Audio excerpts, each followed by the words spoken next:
4थीच्या वर्गात शिकणाऱ्या 10 वर्षांच्या चिमुकल्याचा दगडखाणीत साचलेल्या पाण्यात बुडून मृत्यू झाल्याची घटना गुरुवारी दुपारी घडली.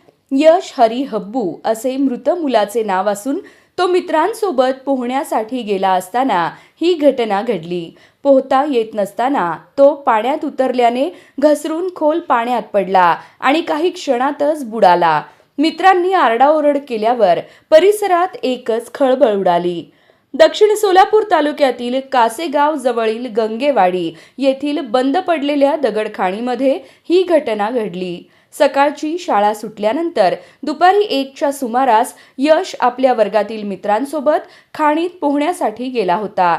संबंधित खाण सुमारे 70 ते 80 फूट खोल असल्याने तो खोल पाण्यात बुडाल्याची माहिती समोर आली आहे. घटनेची माहिती मिळताच सोलापूर येथून अग्निशामक दल व आपत्कालीन व्यवस्थापन पथक घटनास्थळी दाखल झाले.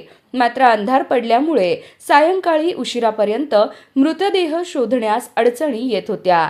दरम्यान या घटनेनं एकच हळहळ व्यक्त होत आहे.